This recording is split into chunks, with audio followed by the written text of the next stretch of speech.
श्रीमद् भागवत की कक्षा में सभी का स्वागत है। अगर कोई फोन चाहते हैं इसको श्लोक देखने के लिए तो ले सकते हैं, दोनों फोन है। श्रीमद् भागवतम प्रथम स्कंद 5वां अध्याय श्लोक क्रमांक 14। मेरे पीछे बोलिए कोई भक्त या माइक पे बोल सकते हैं। ततोन्यथा किंचन यद विविक्ष ततोन्यथा किंचन यद विविक्षतः ततोऽन्यथा किञ्चन यद् विविक्षतः पृथक् दृशस्तत्कृत नाम पृथक् दृशस्तत्कृत रूप नाम भी पृथक् दृशस्तत्कृतरूपनामभिः न कर्हिचित् क्वापि च दुस्थिता न मतेर् कर्हिचित् क्वापि च दुष्यता मतिर् लभेत वाताहत नौरिवास्पदम् लभेत वातानौरैवासपदम् ततोऽन्यथा किंचन यद् विविक्षतः ततोऽन्यथा किञ्चन यद्विवक्षतः पृथक् दृशस्तत्कृत रूप नाम भी पृथक् दृशस्तत्कृतरूपनामभिः न कर्हिचित् क्वापि च दुस्थितः न मतिर् कर्हिचित् क्वापि च दुहिषिता मतिर् लभेत वाताहत नौरिवास्पदम्। लभेत वाताहतनोरिवास्पदम्। Please chant. हाँ, आप ही के पास माइक है, बोलिए बोलिए बोलिए। ततो अन्यथा किंचन यत विवक्षतः ततोऽन्यथा किंचन यद् विविक्षतः पृथक् दृशस्तत्कृतरूपनामभिः पृथक् दृशस्तत्कृत रूप नाम भी न कर्हिचित् क्वापि च दुहिषिता मतिर् न कर्हिचित् क्वापि च दुस्थिता मतिर् लभेत वातानौरिवास्पदम्।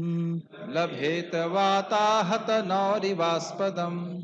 तो देखिए, पिछले श्लोक में श्लोक क्रमांक 13 में कहा गया था, अथो महाभाग भवान अमोघ दृक् शुचिश्रवः सत्यरतो ततव्रतः उरुक्रमस्याखिल बंध मुक्तये समाधिनानु स्मरयत विचेष्टितम। हे महाभाग व्यासदेव, आपका अमोघ दृक् है, आपका ज्ञान अव्यर्थ है, अव्यर्थ है, व्यर्थ कभी नहीं जाता है। आपकी कीर्ति महान है, पवित्र करने वाली है, आप कृष्ण प्रेमी हैं, कृष्ण में आसक्त हैं, इसलिए कृष्ण का ही वर्णन करने में आपको बहुत सुख मिलेगा।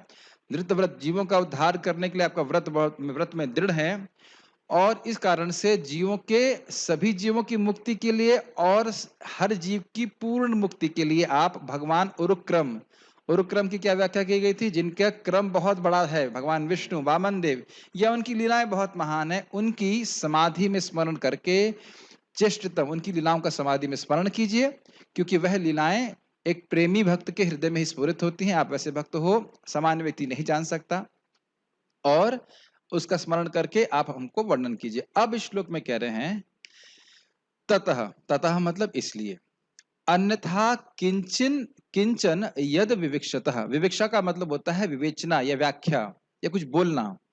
तो कह रहे हैं कि अन्यथा मतलब उन भगवान उरुक्रम की लीला के अलावा किंचित, ये श्लोक बहुत गंभीर है, गंभीर नहीं, इंग्लिश में कहते हैं हैवी। किंचित मतलब इसके अलावा, यानी कि भगवान उरुक्रम भगवान विष्णु की लीला के अलावा आप कुछ भी या किसी के द्वारा कुछ भी विवक्षा की जाती है, बोला जाता है, तो पृथक दृश्य, पृथक मतलब होता है अलग, उसकी एक अलग दृष्टि का निर्माण हो जाता है। क्या दृष्टि? कि कोई भी वस्तु भगवान से अलग है और ये वस्तु मेरे भोग के लिए है, इसको मैं भोगूंगा। बहुत गंभीर है ये हम भक्तों के लिए सबसे बहुत महत्वपूर्ण है। आगे आगे की तो बात छोड़ दीजिए, सामान्य लोगों के लिए, जो लोग साधना कर रहे हैं उनके लिए बहुत महत्वपूर्ण श्लोक है। भगवान की सेवा या भगवान की लीला के अतिरिक्त हम जो कुछ भी सुन रहे हैं वह एक पृथक दृष्टि का निर्माण करता है, कृत तत्कृत, और उस पृथक दृष्टि के निर्माण होने से एक और चीज का निर्माण होता है, रूप और नाम। समझे? रूप और नाम का अर्थ क्या है? कि मैं जगत के रूपों को दूंगा, का वर्णन करूंगा नाम ले लेकर के, और इससे मेरे, उसमें कह रहे इससे क्या होगा, इस प्रकार के नाम और रूप को सुनने से क्या होगा? तो कहते न करहिचित क्वापि, कभी भी किसी भी तरह से दुस्थिता मति, उसकी मति, ऐसे श्रवण करने वाले और बोलने वाले की मति कभी स्थिर नहीं हो सकती है। ये बात समझ में आ रही है? कभी भी। करहिचित मतलब, करहिचित का मतलब क्या है? कभी भी। और क्वापि मतलब किसी भी तरह से, कभी भी और किसी भी तरह से ऐसे व्यक्ति की जो भौतिक वार्ता में संलग्न है, उसकी मति स्थिर नहीं हो सकती। और उसको उदाहरण से समझा रहे हैं, दुस्थिता मतिर लभेता। ऐसा व्यक्ति स्थिर मति को कभी लाभ नहीं प्राप्त करेगा। जैसे वाता, वात मतलब समझते हैं, वात का मतलब वायु, वायु। हत प्रभावित, परेशान। नौरी इवास्पदम, नाव जिस प्रकार से चक्रवात में फंस जाए और हवा कहीं इधर ले जाएगी कहीं उधर ले जाएगी, तो उसी प्रकार से अगर हम भौतिक वार्ता सुनते हैं जो भगवान कृष्ण का, भगवान उरुक्रम, भगवान विष्णु का गुणगान नहीं है, तो मति कभी स्थिर नहीं हो पाएगी। क्या श्लोक समझ पा रहे हैं? ततो, भगवान विष्णु की महिमा का वर्णन सभी जीवों की अखिल बंध मुक्ति, हर प्रकार की बंधन से मुक्त करने वाला है, इसलिए उसका ही वर्णन कीजिए। और इसके अलावा अन्यथा आपने जो कुछ भी किया है, धर्म, अर्थ, काम, मोक्ष, किसी का भी वर्णन किया है, तो उसे एक पृथक दृष्टि का वर्णन रचना हो जाती है, जिसके द्वारा जो व्यक्ति सोचता है कि जगत की वस्तुएं भगवान से भिन्न हैं और ये मेरे भोग के लिए हैं। मैं फिर से रिपीट ही कर रहा हूं। और इस प्रकार से रूप और नामों को सुन करके, अगर इसमें सुन रहा है इन रूपों और नामों को, तो व्यक्ति की मति ऐसी कभी नहीं हो पाएगी जो भगवान में स्थिर हो सके। भगवान की तो अब यहाँ पे हटा दीजिए, स्थिर ही नहीं हो पाएगी। भौतिक वस्तु में भी स्थिर नहीं हो पाएगी, कभी यहां जाएगी, कभी वहां जाएगी, कभी ऊपर जाएगा, कभी नीचे जाएगा, ऐसे करके। और क्या आप इसको अपने जीवन में होता हुआ देखे हैं? स्पेशली जब हम भौतिकवादी जीवन में थे, हम सोचते थे कि वो बहुत अच्छा चीज है, उसके बारे में सुना, उसके लिए प्रयास करना चालू किया। स्वयं को थोड़ा कम कीजिए। और उसके बाद वहां देखा, वहां भी कुछ संतुष्टि प्राप्त नहीं हुई, फिर कुछ और सुना, या बातों में भी कुछ ये बात करी, फिर वो बात करी, फिर ये बात करी, हम असंतुष्टि का अनुभव हम लोग करने लगते हैं। किस प्रकार से, क्या उदाहरण दिया जा रहा है? जैसे चक्रवात, साइक्लोन समझ रहे हैं, या हवा, बहुत तीव्र हवा चल रही हो, तो नाव जो है वह वो भ्रमित हो जाती है, इधर जाएगी उधर जाएगी, और अंततः डूब ही जाती है। टीका में बताया गया। तो ये बहुत महत्वपूर्ण है। अब इसका आप टीका पढ़ेंगे तो और समझ में आएगा कि क्यों महत्वपूर्ण है। अनुवाद: तुम भगवान के अतिरिक्त विभिन्न रूपों, नामों तथा परिणामों के रूप में जो कुछ भी वर्णन करना चाहते हो, वह प्रतिक्रिया द्वारा मन को उसी प्रकार आंदोलित करने वाला है जिस प्रकार आश्रय विहीन नाव को चक्रवात आंदोलित करता है। समझ में आ रहा है अनुवाद?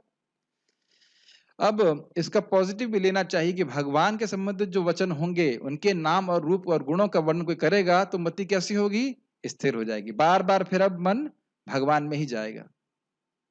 ठीक है, ये कीर्तन बंद कर दीजिए इस टाइम, सही नहीं चला।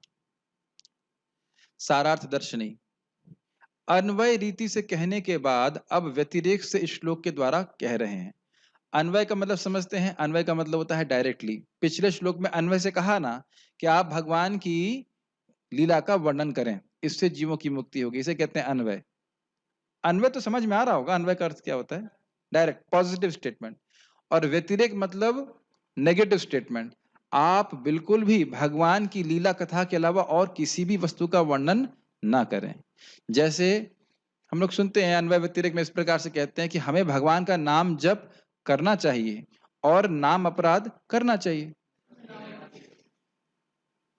नाम अपराध नहीं करना चाहिए, तो ये व्यतिरेक हो गया बात। नाम करना चाहिए ये अन्वय, और नाम अपराध नहीं करना चाहिए ये व्यतिरेक। समझ में आ रहा है? कभी अगर मौका लगेगा जब हम 1.1 की इच्छा है, कभी 6 व्याख्या करेंगे, अगर मुझे समझ में आ गई तो वहां पे आएगा अन्वय और व्यतिरेक का अर्थ क्या है। तो ये मतलब प्लस और माइनस के अर्थ में लेना चाहिए। आवाज आ रही है इसमें? सुनाई पड़ रहा है? ठीक है, तो हम लोग आगे पढ़ रहे हैं। सारार्थ दर्शनी, शिला चक्रवर्ती पाद जी के द्वारा दी गई टीका है, इसको सुनते हैं। तो कुछ लोग भगवान उरुक्रम के विषयों के अलावा कुछ कहने की इच्छा रखते हैं। क्या आप ऐसे लोगों से मिलते हैं?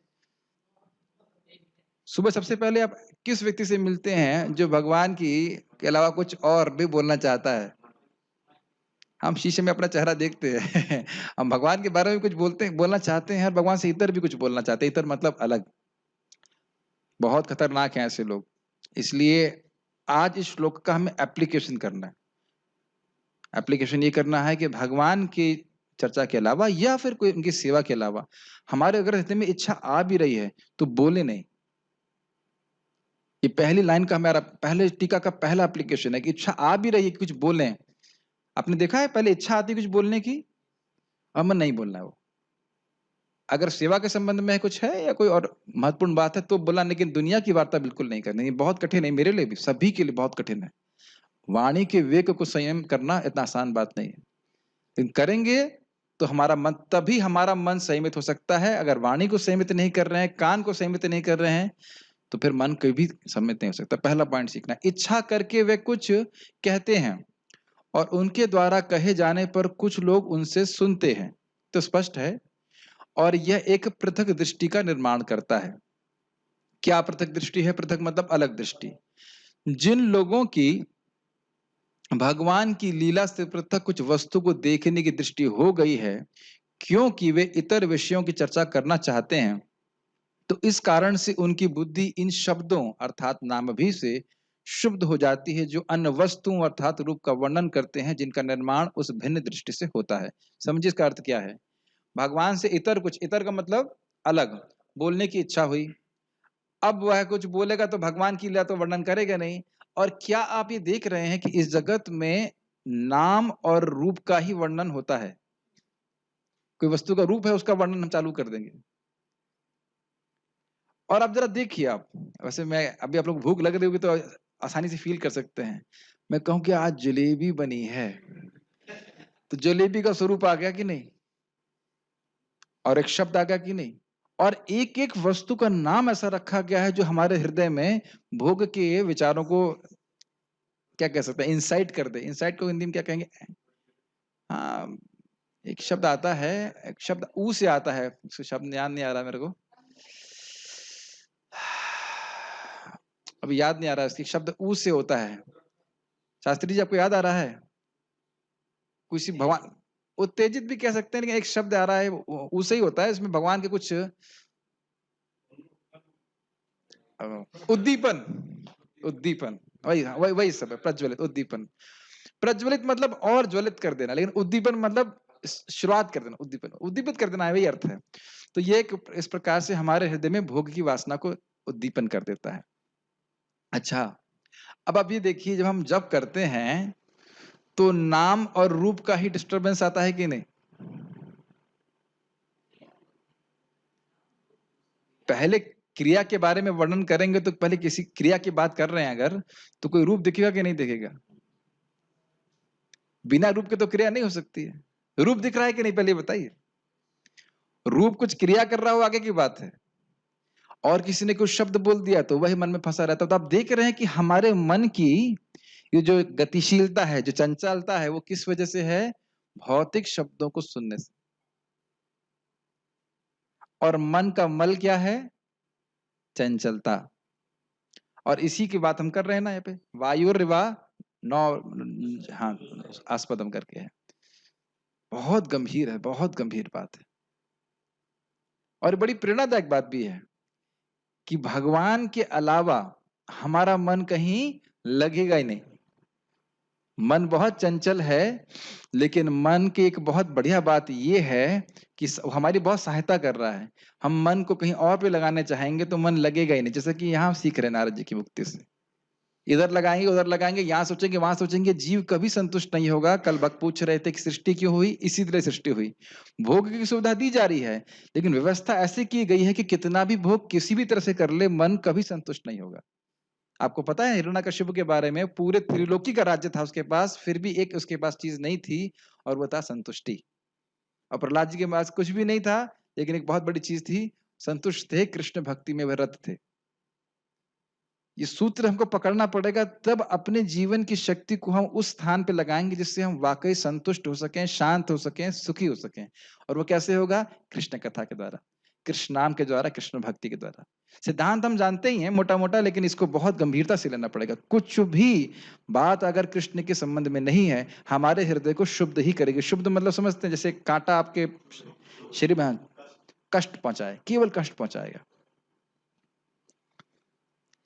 तो ऐसी बुद्धि किसी भी समय और किसी भी स्थान पर स्थान लाभ यानी स्थिरता नहीं कर पाती, स्थिरता को प्राप्त नहीं हो पाती, स्थिर नहीं हो पाती उसकी मति। आप इस चीज को देख सकते हैं कि जो लोग रिसर्च करते हैं, इस पे बड़ा अच्छे उदाहरण है। कोई पीएचडी करता है तो अगला व्यक्ति पीएचडी कैसे करता है आपको पता है? पिछले वाले की बात का खंडन करके। आप देख लीजिए साइंटिस्ट किस प्रकार से रिसर्च कर रहे हैं। एक ने थ्योरी दी, उसे काट दिया, फिर दूसरी थ्योरी दी।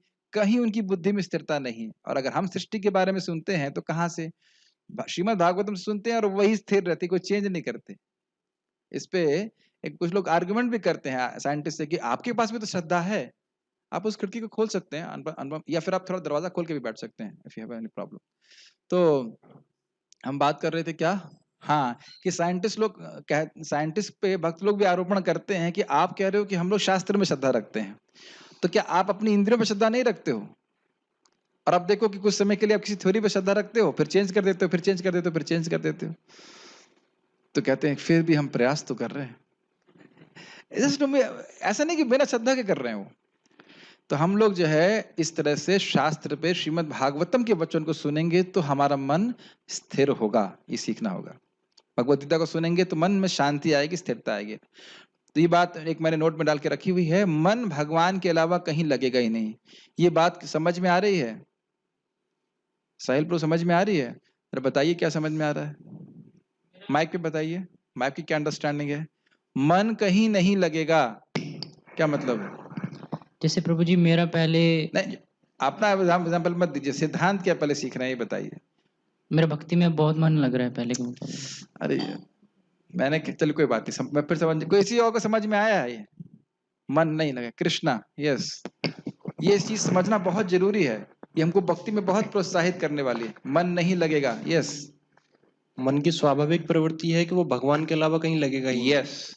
तो हम लोग बड़े चिंतित हैं कि हमारा मन नहीं लग रहा, भगवान में नहीं लग रहा, लेकिन आप भक्ति करते रहिए। स्पेशली ये हरे कृष्ण जो बोल रहे हैं, भगवान का नाम बोल रहे हैं, ये अपने आप ही मन को स्थिर करने की शक्ति से युक्त है। क्या इस श्लोक से समझ पा रहे हैं? जैसे भौतिक शब्दों में अपने आप शक्ति है मन को, बुद्धि को अस्थिर करने की, उसी तरह से आध्यात्मिक शब्दों में शक्ति है मन को स्थिर करने की। मनः त्रायते इति मंत्रः, इसका अर्थ समझते हैं? मन को त्राण करे, किससे त्राण करे? त्राण मतलब परित्राण करे, मुक्त करे। किससे मुक्त करे? उसकी चंचलता से। इसीलिए भगवान बोले पहले इंद्रियों को संयमित करो। इंद्रियां संयमित हो जाएंगी तो मन अपने आप ही संयमित होने लग जाएगा। क्या नहीं समझ में आती बात? इसलिए यह चिंता मत करें कि मन नहीं लग रहा है। बार बार जप करने से, कथा में बैठने से धीरे धीरे करके मन आपका लगने लग जाएगा। मन उस आध्यात्मिक सुख का अनुभव करने लग जाएगा। समझ रहे हैं? वह एक नौका के समान है जो वायु के थपेड़े खा रही हो। स्पष्ट है? और ध्यान देना होगा कि इस नौका में इंजन नहीं है, तो इसलिए ऐसा नहीं सोचना चाहिए। पहले नौका जो हवा की वजह से चलती थी, तो हवा के थपेड़े खा रही है और हवा इधर उधर लेके जा रही है, कोई एंकर नहीं है, लंगर नहीं है इसका, तो स्थान को कैसे प्राप्त करेगी? और स्पेशली आचार्य गण पे बताते हैं कि मान लो समुद्र में है तो तब तो और स्थिति खराब हो जाएगी। वायु के द्वारा घुमाए जाने के कारण वह विभिन्न दिशाओं में जाती रहती है और अंततोगत्वा डूब जाती है। ये भी बहुत इंपॉर्टेंट बात है। व्यक्ति यहाँ भोग प्राप्त होगा, वो भोग प्राप्त होगा, ऐसे करते करते अपने मानव जीवन पूरा व्यर्थ कर देता है और उसके बाद अपना संबंध भगवान से पूरी तरह से भूल जाता है। इसके पहले मैं भी व्याख्या किया था कि जो व्यक्ति इंद्रिय संयम नहीं करता है, उसकी यह भावना कि मैं शरीर हूं, ये बढ़ती जाती है। समझ में आ रहा है? तो मैंने व्याख्या पहले भी किया था। इस कारण से वह भगवान से अपने संबंध को भूलता जाता है और इसके विपरीत जो इंद्रिय संयम करके कृष्ण की सेवा कर रहा है, क्रमशः उसकी अविद्या निवृत्त होती जाती है और वह भगवान से अपने संबंध को अधिक अधिक समझ पाता है। नहीं समझ में आया? जो अपनी इंद्रियां संयमित कर रहा है, बार बार हरे कृष्णा कर रहा है, प्रसाद ग्रहण कर रहा है, कथा सुन रहा है, तो उसकी अविद्या निवृत्त, अविद्या मतलब अज्ञान, वह नष्ट होने लगता है। तो अपने आप ही वह भगवान से अपने संबंध को अनुभूत करने लगता है। उसे समझ में आने लगता है कि मैं शरीर नहीं हूं, लेकिन अविद्या के कारण शरीर मान रहा हूं अपने आप को। तो जब अविद्या निवृत्त हो जाएगी तो अपने आप ही मुझे समझ में आ जाएगा कि मैं शरीर नहीं हूं और भगवान से मेरा क्या संबंध है। क्या ये विज्ञान समझ में आ रहा है? यस। ओके, कहाँ गए हम लोग? उसी प्रकार बुद्धि, ज्ञान, कर्म और काव्य कौशल के द्वारा विक्षिप्त होकर कभी स्थिरता को प्राप्त नहीं हो पाती। इसका अर्थ क्या है? इसका अर्थ यह है कि शास्त्रों में भी अगर भगवान की महिमा का वर्णन नहीं है किसी भाग में और काव्य कौशल की दृष्टि से बहुत अच्छा है तो लोग भ्रमित हो जाएंगे। और इसको अभी आगे और व्याख्या की जाएगी कैसे भ्रमित हो जाते हैं शास्त्र सुन करके। प्रभुपाद जी इस बात को बोलेंगे, शास्त्र सुन करके भी लोग किस प्रकार से भ्रमित हो जाते हैं, इसको हम सुनने वाले हैं। श्रीला श्रीधर स्वामी एक टीका करते हैं, श्रीमद् भगवद गीता में भगवान ने कहा भी है, व्यवसायत्मिका बुद्धि एक कुरु नंदना बहुशाखा ही अनंताश्च बुद्धयो अव्यवसायी नाम। अर्थात जिन लोगों की बुद्धि निश्चयात्मिका होती है उन लोगों के वर्णनीय विषय एकमात्र परमात्मा ही हैं, और जिन लोगों की बुद्धि निश्चयात्मिका नहीं है उन लोगों की वह बुद्धि अनेक विषयणी होती है तथा उसकी अनंत शाखाएं हो जाती हैं। इसका क्या मतलब है? जो समझा कि मैं कृष्ण का दास हूं, या इस श्लोक को सुना कि भगवान की लीला कथा को सुन के ही मैं आत्म साक्षात्कार प्राप्त कर लूंगा और मेरे जीवन का लक्ष्य क्या है? आत्म साक्षात्कार। ये कठिनाई है कि कई बार लोग समझ नहीं पा रहे हैं कि इसको ज्वाइन क्यों किया है। अब सब लोग बोलते हैं हाँ भक्ति करने के लिए, और मतलब उसकी डेप्थ समझना पड़ेगा। We have joined ISKCON to realise ourselves, to realise Krishna, nothing less than this. आत्म साक्षात्कार करने के लिए, भगवान का साक्षात्कार करने के लिए मैंने ISKCON ज्वाइन किया। इसी के लिए ISKCON है, अगर आप लोग को शायद नहीं पता हो तो, या बहुतों को तो पता ही होगा। क्या ये बात समझ में आ रही है? किस लिए ज्वाइन किया है? ये देखो, ये मुझे गंदा लगता है, जब मैं बोल रहा हूं जो चीज वही तो रिपीट करिए। मुझे जनरल उत्तर नहीं चाहिए अभी। आत्म साक्षात्कार और भगवत साक्षात्कार करने के लिए मैं आपसे ज्यादा नहीं उम्मीद कर रहा हूं कि बहुत नई बात बताइए, लेकिन जो बोल रहा हूं उसको ध्यान पूर्वक सुन के रिपीट करने का प्रयास कीजिए। मैं डांट नहीं रहा हूं, मैं खाली बोल रहा हूं कि एक्सपेक्ट कर रहा हूं। तो ये बहुत, क्योंकि अगर ये समझ में आएगा तो हम बहुत गंभीरता से उन बातों का ध्यान रखेंगे जो मेरे भगवत साक्षात्कार की विरोधी हैं। आज आपको इस श्लोक से हमारे भगवत साक्षात्कार के लिए क्या बात विरोधी लग रही है? भगवान की वार्ता से अलग कोई वार्ता, ये बिल्कुल कष्टकारी है। बहुत सुंदर बात श्रील रघुनाथ दास गोस्वामी की बात आती है, थोड़ा कठोर है। वो कहते हैं, असद वार्ता वेश्या स्वपच रमणी कथम साधु प्रेमणा। बहुत सुंदर बोलते हैं कि असद वार्ता, जगत की वार्ता कैसी है? स्वपच रमणी। असद वार्ता वेश्या स्वपच रमणी। वेश्या समझते ही हैं, और स्वपच मतलब कुत्ता खाने वाली, ऐसा शब्द यूज करते हैं, मतलब बहुत ही खतरनाक। लेकिन रघुनाथ दास गोस्वामी बोल रहे हैं, असद वार्ता वेश्या स्वपच रमणी, कुत्ता खाने वाली वेश्या के समान है। इतना कठोर। और आप जानते हैं कि वेश्या कुछ धन लेकर के हमें कुछ तुच्छ सुख देती है, लेकिन हमारा धन छीन लेती है। समझ रहे हैं क्यों बोल रहे हैं? उसी प्रकार से जगत की वार्ता हमें कुछ क्षणों के लिए कुछ सुख दे सकती है, लेकिन जो हमारा मूल धन है, कृष्ण की सेवा करने की इच्छा, उसको खींच लेती। उदाहरण समझ में आ रहा है? क्या उदाहरण है? देखिए, कठोर क्यों बोल रहे हैं, क्यों कठोर बोला जा रहा है? इसकी ग्रेविटी को हम समझ नहीं पा रहे हैं। ग्रेविटी मतलब गंभीरता को समझ नहीं पा रहे हैं। जगत की वार्ता कैसी है रघुनाथ दास गोस्वामी के अनुसार? वैश्य के समान। उसे क्या पसंद है खाने में? कुत्ता खाना पसंद है। और वह क्या हमको देगी? कुछ तो मन की हल्का सा एजिटेशन, तुच्छ सुख, जैसे कहना चाहिए, सुख नहीं है, सुख की अनुभूति। और उसके बदले में हमसे कौन सा धन खींच लेगी? कृष्ण की सेवा करने की इच्छा। ये सबसे मूलभूत धन है एक जीव का। इस प्रकार से व्यक्ति को सतर्क रहना चाहिए। बहुत खतरनाक है। आपको लग रहा होगा श्लोक कठोर है, लेकिन कठोर नहीं, सतर्क करने वाला है, सावधान करने वाला। प्रजल्प के द्वारा व्यक्ति का भक्ति नष्ट हो जाती। षड्भिर भक्ति विनश्यति, उसमें एक पॉइंट यही भी है। ठीक है, तो यहां बात बोल रहे हैं कि जिन लोगों ने इस प्रकार से निश्चय नहीं किया हुआ है कि मेरे जीवन का लक्ष्य आत्म साक्षात्कार है, उनके पास भगवान के अलावा और बहुत सारी बातें बोलने के लिए हैं। क्या श्लोक है श्रीमद् भागवतम का? बहुत सुंदर, श्रोतव्यादीनि राजेंद्र नृणाम संति सहस्त्रशः अपश्यताम आत्मतत्वम गृहेषु गृहमेदिनाम। श्रोतव्यादीनि राजेंद्र, हे राजेंद्र, सुनने के लिए पास उनके पास बहुत सारी चीजें हैं। श्रोतव्यानी हाँ, श्रोतव्यादीनि राजेंद्र नृणाम संति सहस्रश, हजारों बातें हैं करने के लिए। क्यों बातें करने के लिए हैं? तो कहते हैं अपश्यताम आत्म तत्व, आत्म तत्व को नहीं देख पाते। क्यों नहीं देख पाते हैं? क्योंकि घर में ही मति लगी है, बस घर के ही सारी चीजों को चलाना है और कुछ भी इसके अलावा मति नहीं, और कुछ दिखाई नहीं पड़ता। तो इसलिए उनका विषय कहाँ रहेगा? जगत की वार्ताहार निद्रा भय मैथुन की चर्चा रहेगी, कृष्ण कथा की चर्चा नहीं होगी। ठीक है।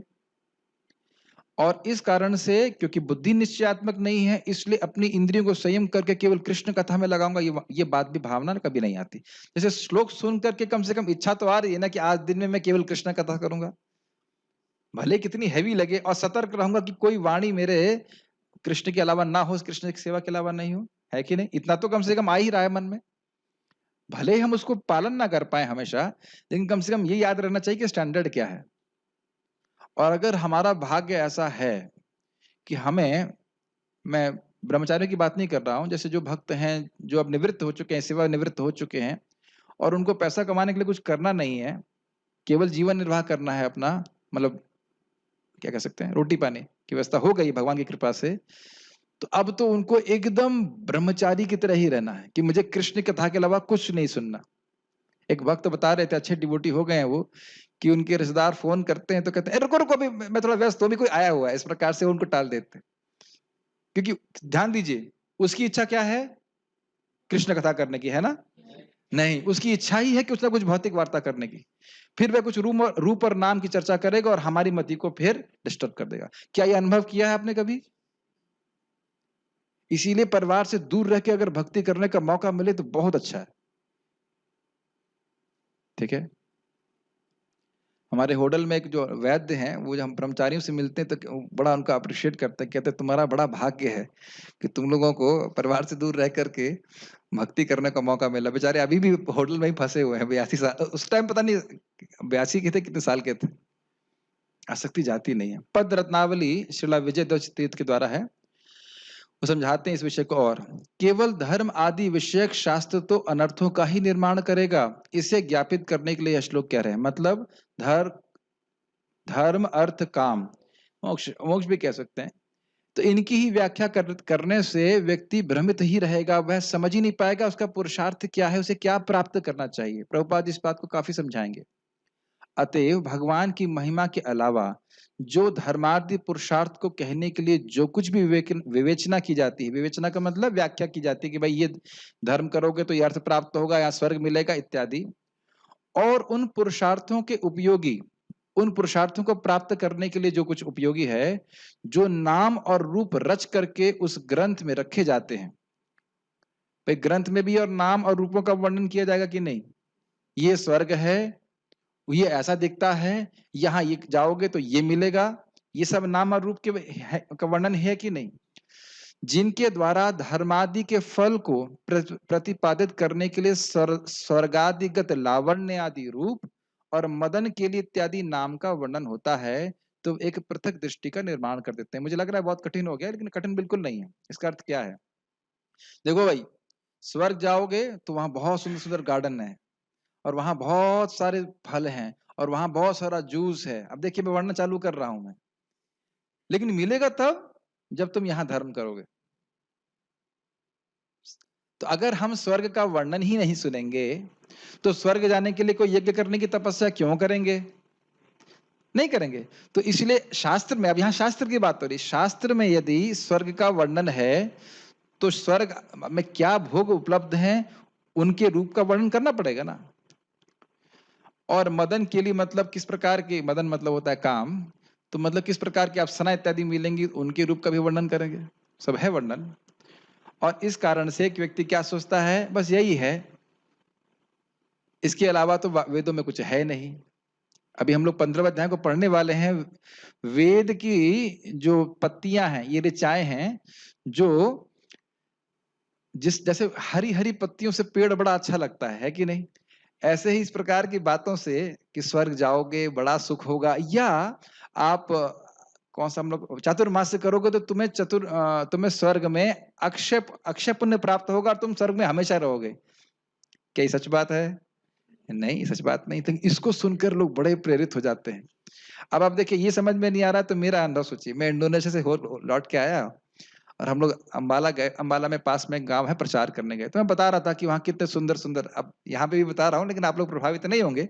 बहुत सुंदर वहाँ पे फल हैं और फलों में कोई केमिकल नहीं है और बहुत सुंदर-सुंदर पहाड़ हैं, ये हैं। तो तुरंत एक भक्त बोला, "प्रभु जी कितना का टिकट लगता है?" देखिए, सेम चीज़ हो रही है ना? जैसे ही वर्णन मैंने कर दिया इस चीज़ का, तुरंत होगा कि हम क्या साधन प्राप्त करके इंडोनेशिया जाएँगे। है कि नहीं? तो उसी प्रकार से और सही में हम लोग कल्पना भी नहीं कर सकते वो कितना अच्छा है, कल्पना करने की ज़रूरत भी नहीं है। लेकिन वहाँ पे एक अर्थक्वेक भी होता, सॉरी, वहाँ पे एक वोल्केनो भी है, ध्यान रखना पड़ेगा। ठीक है, भगवान ऐसी व्यवस्था करते हैं।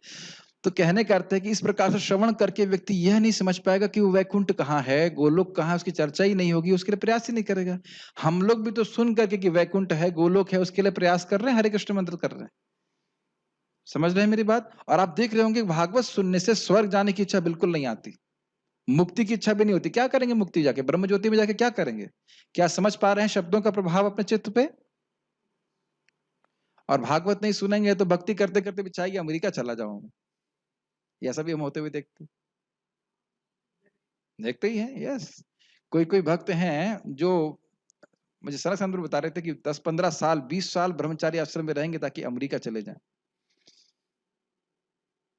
और ऐसा तो हमने आँखों से देखा है, उसमें कोई बड़ी बात नहीं है। ठीक है, आज उनकी भौतिक इच्छा से कर रहे हैं, आगे जाके सद्बुद्धि हो जाएगी उसमें।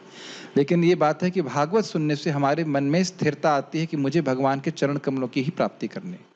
और कैसे प्राप्ति करनी वो स्पष्ट है। समझ में आ रहा है कैसे शास्त्र भ्रमित करता है? इसके कारण, मतलब इस प्रत्येक दृष्टि के कारण अयथार्थ ज्ञानी जो यथावत ज्ञान नहीं जानते हैं, ये सोचते हैं कि ये पदार्थ मेरे सुख के लिए हैं, मतलब स्वर्ग इत्यादि जाकर के मैं सुखी हो जाऊंगा। और फिर राग आदि दोषों के कारण उनकी मति दुष्ट हो जाती है। राग मतलब आसक्ति, और राग है तो फिर द्वेष भी होगा। सिक्के के दोनों पहलू होते हैं, ये अच्छा है और ये बुरा है। और कभी भी वह कहीं भी स्थिरता को प्राप्त नहीं हो पाती। ये अर्थ समझ पा रहे हैं आप? शास्त्रों में अन्य पुरुषार्थों का वर्णन सुनकर के व्यक्ति उसमें प्रयास करता है और फिर उससे तो राग उत्पन्न होगा, भोग करोगे राग उत्पन्न होगा और द्वेष उत्पन्न होगा, तो मति कभी स्थिर नहीं हो पाएगी। कभी राग, कभी द्वेष, कभी राग, कभी द्वेष, इसी तरह से चलता रहेगा। समझ रहे होंगे मेरी बात से?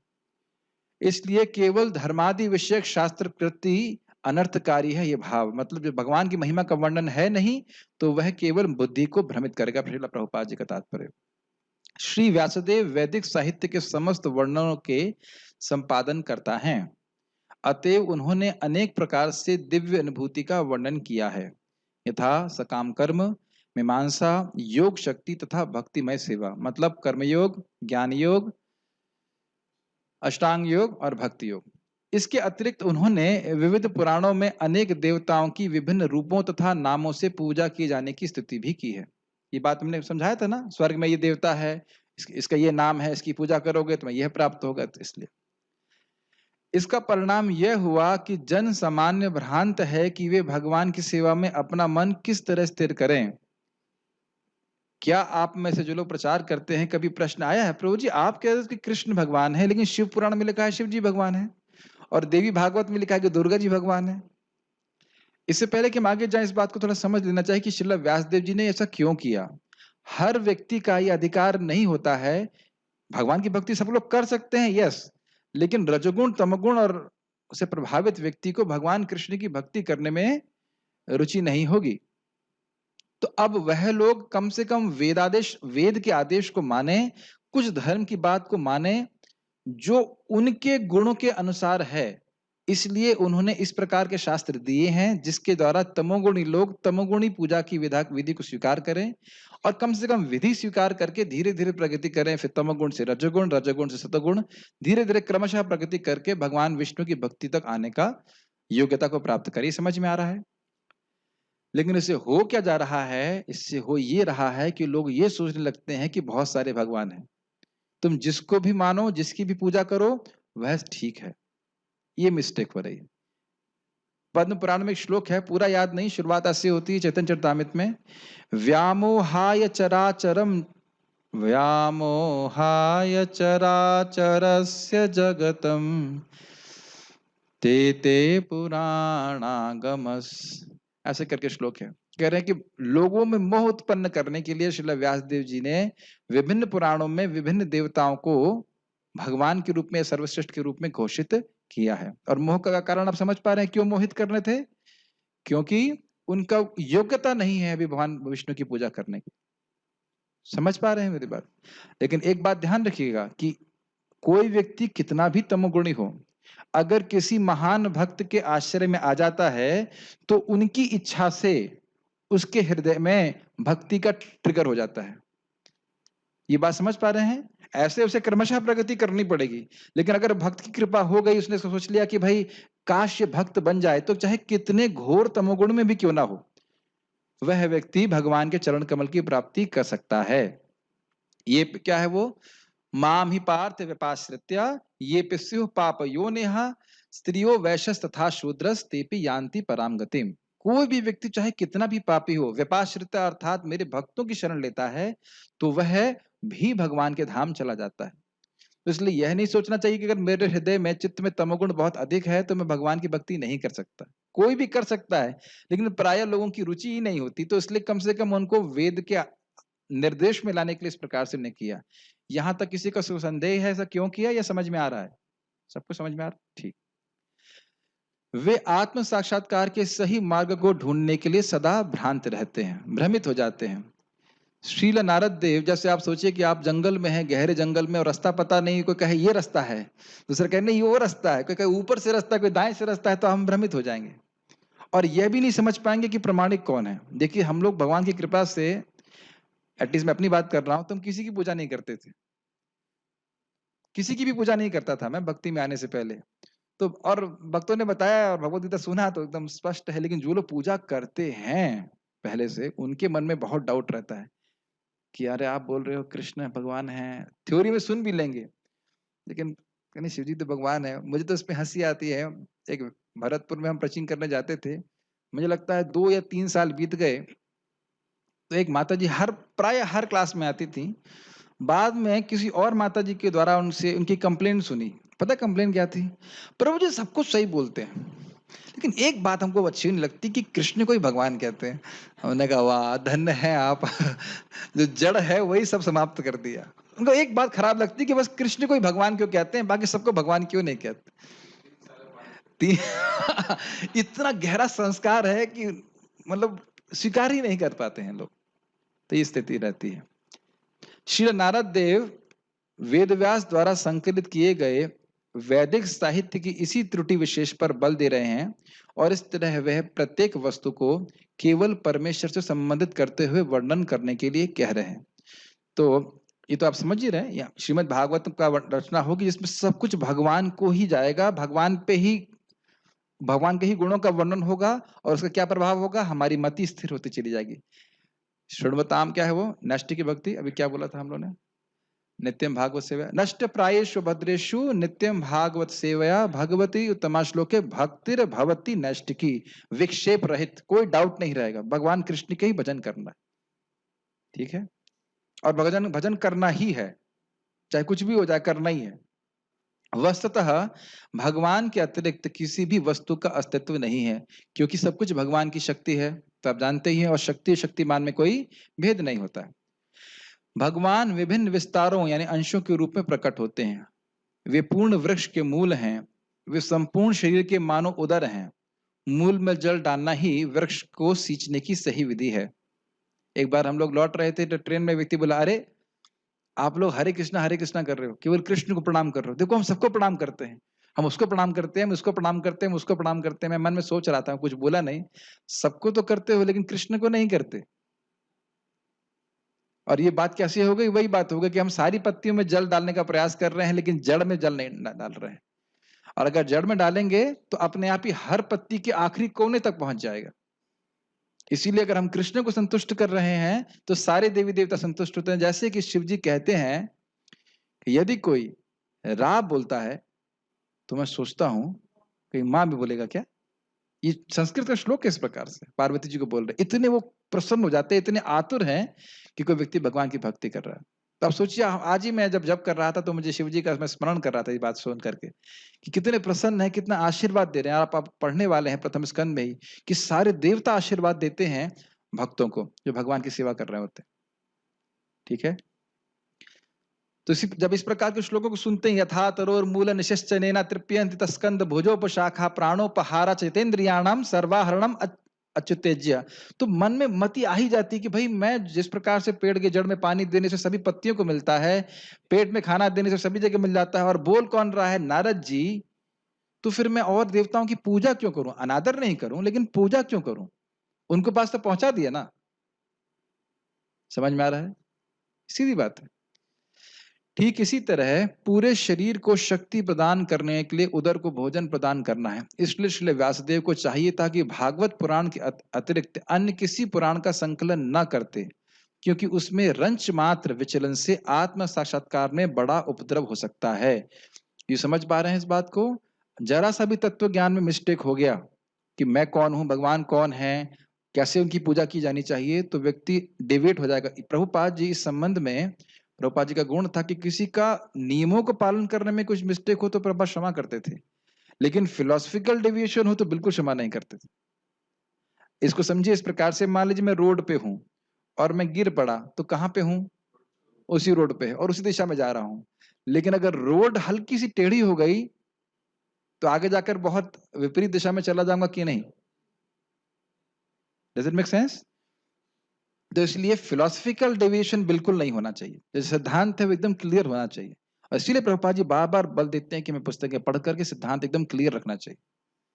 ठीक है, यदि रंच मात्र विचलन से ऐसा उपद्रव हो सकता है तो परम सत्य भगवान से पृथक विचारों के जानबूझ करके किए गए विस्तार के विषय में क्या कहा जाए? जानबूझकर कोई इस प्रकार से अगर वर्णन करे कि कृष्ण निराकार है, भगवान निराकार है, माया से आ जाता है, झूठ इस प्रकार से बोले, तो फिर कितना व्यक्ति भ्रमित होगा? क्या लोग भ्रमित होते हुए नहीं दिख रहे आपको? देवताओं की पूजा का सबसे बड़ा दोष यह है कि इसमें सर्वेश्वरवाद यानी बहुत देवतावाद का जन्म होता है, जिसकी परिणति अनेक धार्मिक संप्रदायों की उत्पत्ति में होती है। ये तो स्पष्ट है, जो भागवत के उन सिद्धांतों की उन्नति के लिए घातक है, जो दिव्य प्रेम भक्ति द्वारा भगवान के नित्य संबंध में आत्म साक्षात्कार के लिए सही दिशा का निर्देश करने वाले हैं। ये समझिए, जब कोई सुन रहा है कि बहुत सारे देवता हैं तो क्या सोचेगा? सभी भगवान हैं। और जबकि भागवत का कह रही है यतो भक्ति रदोक्षजे, भगवान विष्णु की जो इंद्रियों के परे हैं उनकी भक्ति, प्रेम भक्ति प्राप्त करके ही जीव सुखी हो सकता है और किसी साधन से नहीं। अभी श्लोक आने वाला शायद इसमें, भ्रमताम उपरेधा, यही नारद जी की उक्ति आएगी कि ऊपर के लोगों से लेकर नीचे तक लोग जितने भी हैं, जो तुमको प्राप्त नहीं हुआ है उसके लिए ही तस्येव हेतो प्रयतेत कोविदः न लभ्यते यद भ्रमताम उपरेधा, ऊपर के लोगों यानी कि ब्रह्मलोक से लेकर नीचे तक जो कुछ तुमको प्राप्त नहीं हुआ है केवल उसके लिए प्रयास करना है। और ये क्या है? भगवान श्री कृष्ण की भक्ति। बाकी सब कुछ हमारे कर्मानुसार अपने आप प्राप्त होता है, जैसे दुख हमें बिना प्रयास के ही प्राप्त हो जाते हैं, बल्कि उनकी निवृत्ति चाहते हैं फिर भी दुख आ जाते हैं। तब जब ऐसे वचन व्यक्ति सुनेगा तब क्या सोचेगा? मुझे भगवान की भक्ति के लिए ही प्रयास करना चाहिए। लेकिन अब इधर देख लीजिए, अगर कोई सुनेगा कि मैं इस देवता की पूजा कर लोगे ये हो जाएगा, उस देवता की पूजा कर लोगे वह हो जाएगा, तो उसकी मति भगवान की भक्ति में स्थिर नहीं होगी।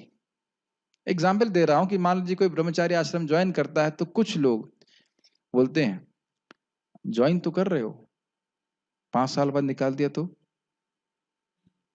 बुढ़ापे में कौन देखेगा तुमको? तब व्यक्ति को शब्द सुन के ही उसके हृदय में अश्रद्धा हो जाती है, अरे नहीं मैं क्या, कौन देखेगा? और हम लोग बोले भाई शादी करने जा रहे हो और बच्चे अगर लात मारे तो, बच्चे नहीं सुने तो, पत्नी के लिए सोच रहे हो पत्नी खाना बनाए और पत्नी के लिए तुम्हें खाना बनाना पड़ा तो, देखते नहीं यहाँ पे क्या हो रहा है? और हम लोग सत्य बोल रहे हैं और हम यहाँ भी देख रहे हैं कि महाराज लोग हैं, ब्रह्मचारी लोग हैं, तो उनका ध्यान रखा जा रहा है, कोई दिक्कत नहीं। आप समझ रहे केवल शब्द से किस प्रकार से हम भ्रमित हो जाते हैं। और उस पे भी अगर प्रामाणिक व्यक्ति बोल रहे हैं, व्यासदेव जी बोले देखिए हाँ पुराण में लिखा है, यही बोलते शिव पुराण में लिखा है ऐसा, उसमें ऐसा लिखा है, ये भगवान है। लेकिन वह उसके परम कल्याण के लिए, निरपेक्ष कल्याण के लिए नहीं बोल रहे हैं, उसकी चेतना को देखकर ऐसे बोल रहे हैं, क्योंकि अभी वह भगवान विष्णु की पूजा करने जो नियम हैं, सतोगुणी वाले नियम, वह नहीं करेगा। तो इसलिए बोला जा रहा है कि तुम शिव जी भगवान हैं और तुम उनकी पूजा करो। Does it make sense? Yes. जैसे कि 1 + 1 बोला जाता है, 2 होता है, और 1 - 2 क्या होता है? -1 होता है। लेकिन -1 वाली बात को नर्सरी के बच्चे को बताएंगे तो वो तो घूम जाएगा, अरे 1 में से 2 कैसे निकाल सकते हैं आप? समझ रहे हैं मेरी बात? तो उसकी योग्यता के अनुसार व्यक्त बातें बोली जा रही हैं। आज 1 + 1 2 पढ़ाया जा रहा है ताकि आगे जाकर के 1 - 2 भी समझिए और आगे जाकर के इमेजिनरी नंबर होता है वह भी समझ ले। ठीक है। इस प्रसंग में चक्रवात से विचलित नाव का उदाहरण उपयुक्त है। बहुदेवतावादी का विचलित मन उद्देश्य के स्थिर न होने के कारण कभी भी आत्म साक्षात्कार की पूर्णता को प्राप्त नहीं कर पाता। समझ रहे हैं? उस जीवन का लक्ष्य क्लियर नहीं कि करना क्या है। देखिए, ये मैं अपने जीवन में देखा, अभी तक के जीवन में भगवान की कृपा से अगर पूरा जीवन इसी प्रकार से रह जाए ब्रह्मचार्य आश्रम में, तो यही चाहते ही हैं कि लोगों के मन में कोई आश्रम ज्वाइन करता है, ये क्लियर नहीं होता काफी लोगों की कि मैं आया क्यों। हो सकता है बहुत बार घर में झगड़ा हो उसकी वजह से आ जाता है, या कोई भी कारण से, हमको पता नहीं, वो लोग बोलते भी नहीं कि क्यों आ रहे हैं। तो जब मैं उनको बोलता हूँ मंगल आरती करो, जप करो, तो वो केवल बाध्यता सी लगती है। क्यों बाध्यता लग रही है समझ में आ रहा है? क्योंकि दिव्य ज्ञान समझ नहीं आया है। मैं आप में से किसी पे आक्षेप नहीं कर रहा हूं, मेरा एक ऑब्जर्वेशन है कि जिस व्यक्ति को समझ में आ गया कि ये मैं क्यों कर रहा हूं, तो उसके बाद वो प्रश्न नहीं करेगा कि मैं जप अच्छे से क्यों करना चाहिए, इंद्रिय संयम करने के लिए क्यों बोल रहे हैं। Does it make sense? Akash, आप समझ पा रहे हो?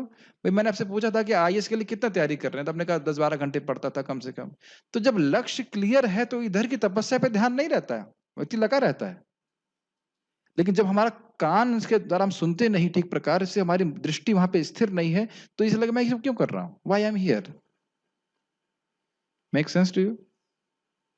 तो इस प्रकार से श्रीमद् भागवतम के श्रवण के द्वारा व्यक्ति को भगवान की लीला के श्रवण के द्वारा, जिनके अंदर अपने आप में शक्ति होती मन को भगवान में स्थिर करने की, बार बार हम श्रवण करें और निरंतर श्रवण करें, तो इसके द्वारा हमारी मति भगवान में स्थिर होगी। और अगर हम इसके अलावा कुछ सुनते हैं तो निश्चित रूप से हमारी मति लगे नहीं, हमें ये करना बहुत जरूरी है। शिक्षा क्या सीखी हमने? पहला शिक्षा है मन का संयम तभी हो सकता है जब वाणी का संयम हो। अगर वाणी का, जैसे ये सीखा ना हमने, वाणी से वर्णन करते रहेंगे तो मन कभी स्थिर नहीं हो सकता है, बुद्धि कभी स्थिर नहीं हो सकती। दूसरा, प्रजल्प सभी अनर्थों का कारण है।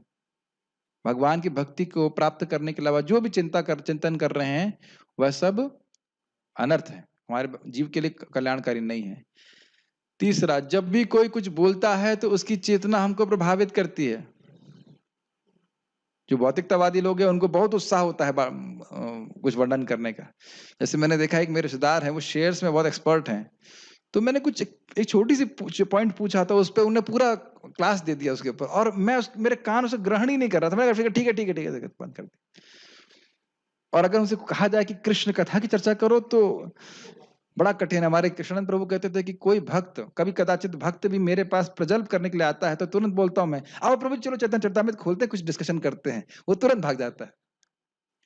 और अगर कोई व्यक्ति वाकई रुचि रखता है तो आएगा। हमारे गुरु हमारे इस बात को बोल रहे थे कि हम लोग ऐसे बहुत सारी बातें कर सकते हैं, लेकिन real tapasya is to put the book in front and discuss. Prabhupada ji के ग्रंथ भागवत इत्यादि रख करके सामने चर्चा करें, तो बातों को इधर उधर जाने का स्कोप नहीं है। अब देखेंगे तपस्या है, शायद कुछ लोग लगता है रोज सुबह शाम, लेकिन ये तपस्या करते रहेंगे तो फिर इसका सुख प्राप्त होने लग जाएगा। इन शब्दों के अर्थ का विचार करने की इच्छा होने लगती है। चौथा, भक्ति ग्रंथों को पढ़ने से हमारी बुद्धि स्थिर होती है। ये समझ में आ रहा है? इसलिए हमको साल में केवल एक ही बार पढ़ना चाहिए, अक्षय तृतीया के दिन, ताकि अक्षय फल प्राप्त हो। ऐसा है क्या? नहीं। कभी कभी भक्त सोचते हैं प्रभु सेवा नहीं, क्या सेवा है आपके पास? ब्रह्मचारियों की तो स्पेशल सेवा है स्वाध्याय, लगे ही रहना चाहिए। सेवा नहीं है, पढ़ने लीजिए। ये बार बार क्या कहते हैं, करत करत अभ्यास के जड़मति हो तो सुजान, रसरी आवत जात थे सिर पर परत निशान। आज नहीं समझ में आ रहा है, क्यों समझ में ना, मारते रहिए माथा मारते रहिए। जब भगवान देखेंगे आपकी इतनी इच्छा है तो समझ में आने लग जाएगा, और जब समझ में आने लग जाएगा तो क्लास बहुत अच्छी लगती। पांचवा, भगवान के अलावा कोई भी वर्णन करने से हमारी बुद्धि और अधिक चंचल हो जाएगी और असंतोष का निर्माण करेगी। कभी भी देखिएगा प्रजल्प करने से हृदय सूखा लगता है। क्या बात करने लगे? इस पे हमारे गोपाल प्रभु जो कर रहे थे, इस पे कह रहे थे कि दो लोग बैठ के निंदा करते हैं, निंदा की छोड़ो क्या करना, अरे तुमको कुछ करना ही नहीं था तो तुमने निंदा करी क्यों? है ना? प्राय हम लोग ऐसा करते हैं, कुछ निंदा करी, उधर की बात करे, छोड़ो क्या करना है। क्यों छोड़ो? क्योंकि हम उससे असंतुष्ट हो जाते हैं। आप कभी भी कृष्ण कथा की चर्चा करिए, आप देखेंगे आपकी चेतना, इंग्लिश में मैंने कहा था एनलाइवेंड, हाउ टू से, जीवंत हो जाने लगती है। ये मृत साहित्य नहीं है, ये जीवंत साहित्य है। और भगवान से इतर जो वार्ता है वो सब मृत है। किसी का प्रश्न है तो मैं ले सकता हूँ। Any questions are there? Chat में बहुत सारे लोग आ गए। ओह, चाइनीज लोग आ गए। ठीक है, ठीक है, तो यहाँ रुकते हैं हम लोग। श्रीमद् भागवतम की जय, श्रील प्रभुपाद की जय।